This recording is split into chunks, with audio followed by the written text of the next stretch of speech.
कृष्ण केशव कृष्ण केशव कृष्ण केशव पाहि माम। राम राघव राम राघव राम राघव रक्ष माम। राधे राधे दोस्तों, सरिता ज्ञान गंगा में आप सभी का स्वागत है। आइए हम लीला पुरुषोत्तम भगवान श्री कृष्ण के चरणों में प्रणाम करते हुए उनकी लीलाओं का श्रवण करें। बंसी द्वारा मोहित गोपियां। सुंदर शरद ऋतु के आगमन से सरोवरों तथा नदियों में जल स्फटिक के समान स्वच्छ हो गया और वे सुगंधित कमल के फूलों से भर गए और मधुर हवाएं चलने लगी। वन के इस वातावरण से कृष्ण अत्यंत प्रसन्न हुए, क्योंकि फूल खिले हुए थे और भंवरे तथा मधुमक्खियां आनंदित होकर गुंजार कर रहे थे। पक्षी, वृक्ष तथा शाखाएं सभी अत्यंत प्रसन्न लग रहे थे। तभी गव्वे चराते साथ में श्री बलराम तथा ग्वाल बालों को लिए श्री कृष्ण अपनी दिव्य बांसुरी बजाने लगे। कृष्ण की बांसुरी की धुनी सुनकर वृंदावन की गोपियों ने उनका स्मरण किया और वे परस्पर बातें करने लगी कि कृष्ण कितनी सुंदर बांसुरी बजा रहे हैं। जब गोपियां कृष्ण के मुरली वादन की बातें चलाती और वे उनकी लीलाओं का भी स्मरण करती, इस तरह उनका मन विचलित हो जाता, तो वे सुंदर ध्वनि का वर्णन करने में अपने को असमर्थ पाती थी। वे अपने कानों में नीले फूल खोसे रहते, उनका वस्त्र पीत स्वर्णिम कांति वाला होता और वे गले में बैजंती माला पहने होते। इस प्रकार का आकर्षक वेश धारण किए कृष्ण अपने होठों से निस्तृत अमृत से बंसी के छिद्रों को पूरित करते रहते। इस तरह वे उन्हें स्मरण करती कि वे वृंदावन में किस प्रकार प्रविष्ट होते हैं, जो कृष्ण तथा उनके सखाओं के पद चिन्हों से गौरवान्वित है। कृष्ण बंसी वादन में अत्यंत पटु थे और गोपियां उस ध्वनि पर मोहित थी। एक गोपी ने अपनी सखी से कहा, नेत्रों की चरम सिद्धि इसी में है कि कृष्ण तथा बलराम को वन में जाते बंसी बजाते तथा अपने मित्रों के साथ गौएं चराते देखा जाए। दूसरी गोपी बोली कि वे गौएं चराते हुए कृष्ण तथा बलराम रंगमंच पर अभिनय करने के लिए जाते हुए अभिनेताओं की तरह प्रतीत होते हैं।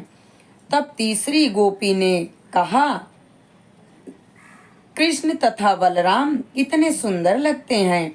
एक अन्य गोपी ने कहा, हे सखी, हम उनकी इस बांस की बांसुरी के विषय में कुछ सोच भी नहीं पाती। इसने ना जाने कौन से पुण्य किए हैं कि यह कृष्ण के अधरामृत का पान कर रही हैं, जो वास्तव में गोपियों की निधि है। अतः उनके अधरों का अमृत पान केवल उन्हीं को प्राप्त है। गोपियों ने कहा, यह कैसे संभव है कि एक बांस की बनी बांसुरी कृष्ण के अधरामृत का निरंतर पान करती रहती है। परमेश्वर की सेवा में लगे रहने के कारण इस बांसुरी के माता पिता अवश्य ही प्रसन्न होते होंगे। सरोवरों तथा नदियों को वृक्षों की माता कहा गया है, क्योंकि वृक्ष केवल जल पीकर रहते हैं। अतः वृंदावन के सरोवरों तथा नदियों का जल है और कमल पुष्पों से पूरित है, क्योंकि वे सोचते हैं कि किस तरह हमारा पुत्र बांस कृष्ण के अधरामृत का सुख भोग रहा है। नदियां तथा सरोवरों के तट पर खड़े बांस के पेड़ अपनी संतान को भगवान की सेवा में लगे देखकर उसी तरह प्रसन्न होते हैं, जैसे दिव्य ज्ञान में उन्नति व्यक्ति अपनी संतानों को भगवान की सेवा में लगे देखकर प्रसन्न होते हैं। एक अन्य सखी बोली, अरे सखियों, इन हिरनियों को तो देखो। यद्यपि ये मूक पशु हैं, किंतु वे महाराज नंद के पुत्र कृष्ण के पास तक पहुंच चुकी हैं। ये न केवल कृष्ण तथा बलराम की वेशभूषा से आकृष्ट हैं, अपितु ये बंसी की ध्वनि सुनने से ही अपने अपने पतियों समेत भगवान को अत्यंत प्यार से देखकर सादर प्रणाम करती हैं। एक सखी ने कहा, अरे सखियों, कृष्ण तो इतना सुंदर वेश बनाए हुए हैं कि वे स्त्रियों के विविध उत्सवों को प्रेरणा प्रदान करने वाले दिखते हैं। उनकी बंसी की दिव्य ध्वनि सुनकर स्वर्ग के देवताओं की पत्नियां तक मोहित हो जाती हैं। एक किशोरी गोपी अपनी माता से बोली, अरे माँ, देखो ना, विभिन्न वृक्षों की डालों पर बैठे हुए ये सारे पक्षी कितने मनोयोग्य से कृष्ण को बंसी बजाते हुए देख रहे हैं। यहाँ तक कि ये यमुना नदी कृष्ण की बंसी की दिव्य ध्वनि सुनकर उनके चरण कमलों का स्पर्श पाने की इच्छा से अपनी उथाल तरंगों को त्याग कर मंद गति से प्रवाहित होती हुई अपने हाथ में कमल पुष्प धारण किए तीव्र वेग को त्याग प्रेम भाव से इन पुष्पों को मुकुंद को भेंट करने जा रही हैं। कभी कभी जब शरदकालीन तापस असह हो जाता था तो अपनी मुरली बजाने में लीन कृष्ण बलराम तथा उनके मित्रों के प्रति सहानुभूति दिखाने के लिए बादल छाया कर देते। उस समय ऐसा प्रतीत होता मानो उनसे मैत्री स्थापित करने के लिए ये बादल उनके सिरों पर छाता ताने हुए खड़े हैं। एक गोपी अन्य गोपी से बोली, हे सखी, गोवर्धन पर्वत की अद्वितीय स्थिति की प्रशंसा किस प्रकार से करने लगी। यह गोवर्धन पर्वत कितना भाग्यशाली है कि इसे अपने ऊपर चलते हुए कृष्ण तथा बलराम का सानिध्य प्राप्त हो रहा है। गोवर्धन पर्वत की सर्वोत्तम भेंट तो गौओं और बछड़ों के लिए नई उगी घास है।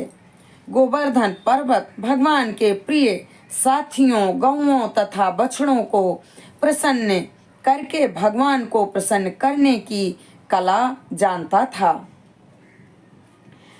एक अन्य गोपी ने कहा कि जब कृष्ण तथा बलराम अपनी बांसुरी बजाते हुए समस्त चराचर से मित्रता स्थापित करते हुए वृंदावन के जंगल से होकर निकलते हैं तो प्रत्येक वस्तु आश्चर्यजनक लगती है। कृष्ण तथा बलराम असामान्य ग्वाल बालों की तरह अपने कंधों तथा हाथों में गौओं को बांधने की रस्सियां लिए रहते। दुहते समय सारे बालक गौओं के पिछले पांवों को एक छोटी रस्सी से बांध देते हैं। इस रस्सी को ग्वाले सदैव अपने कंधे पर लटकाए रहते हैं और यह रस्सी कृष्ण तथा बलराम के कंधों पर भी देखी जा सकती है। भगवान होते हुए भी वे ग्वाल बालों की तरह क्रीड़ाएं कर रहे हैं। अतः सारी बातें आश्चर्यजनक तथा आकर्षक लगती हैं। जब कृष्ण वृंदावन के जंगल में या गोवर्धन पर्वत पर गौएं चराने में व्यस्त रहते, उस समय ग्राम की गोपियां उनके विषय में सोचने तथा उनकी विविध लीलाओं के बखान करने में लीन रहती हैं। ये गोपियां ब्राह्मण या क्षत्रिय जैसे उच्च कुलों में उत्पन्न न होकर वैश्य कुल में उत्पन्न हुई थी। वे ठीक से शिक्षित भी नहीं थी, किंतु उन्होंने वेदों के अधिकारी ब्राह्मणों से सारा ज्ञान सुन रखा था। गोपियों का एकमात्र कार्य था कृष्ण के विचारों में दिन रात मगन रहना। इस प्रकार लीला पुरुषोत्तम भगवान श्री कृष्ण के अंतर्गत बंसी द्वारा मोहित गोपियां नामक अध्याय का भक्ति वेदांत तात्पर्य संपूर्ण हुआ। हम श्री कृष्ण के चरणों में प्रणाम करते हुए इस कथा को यहीं पर विराम देते हैं। आगे की कथा अगले वीडियो में। हरे राम राम राम हरे हरे, हरे कृष्णा कृष्णा कृष्णा हरे हरे। श्री लक्ष्मी नारायण भगवान के चरणों में हमारा कोटि कोटि प्रणाम स्वीकार हो। श्री लीला पुरुषोत्तम भगवान श्री कृष्ण के चरणों में प्रणाम करते हुए हम यहीं पर इस कथा को विराम दे रहे हैं। जय श्री कृष्णा।